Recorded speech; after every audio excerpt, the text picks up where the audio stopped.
Make sure you add a ton of salt. Do not let anybody tell you it's dangerous. Take care of salt and your body will take care of you. Salt is crucial to human survival, and salt regulates our blood pressure. Your blood pressure will actually come down and your blood volume will actually come down, but you will not become magnesium deficient or potassium deficient or calcium deficient because there's tons of that in your food.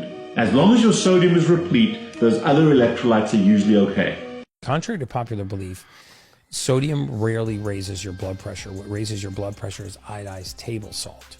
But most of us are deficient in sodium. We're not having too much sodium.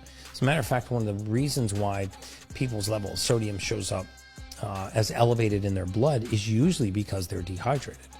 Levels have a tendency to rise when the concentration rises.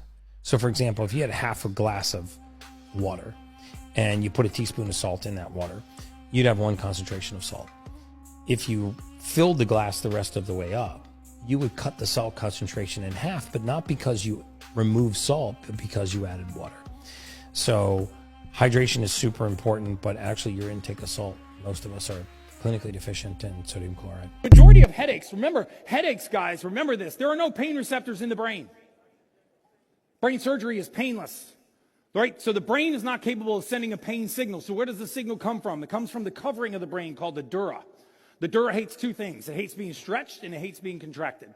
85% of all the migraine sufferers that I've ever treated had a simple clinical deficiency in sodium. I have them drink salt water and their headaches go into permanent remission. Because we are not hydrated when we have water in our blood. We're hydrated when we have water in our tissues. And what determines whether or not water leaves the blood and enters the tissue is the sodium gradient. It's called osmosis. So if we actually restore the sodium gradient, that dura starts to relax and the pain goes away. You go on an ultra low carbohydrate diet, it is critically important that you consume huge amounts of salt. Your body can regulate the excess of salt, but it cannot handle a deficiency of salt. So we get headaches, we get the keto flu, we feel like crap, we get constipated. If you eat enough salt, and probably around 3 to 5 grams of salt, and you're not eating carbohydrates, the swelling of your body goes away because that salt can suck the fluid out of your ankles, suck it out of your brain, and pee it out. Salt is critical to being human.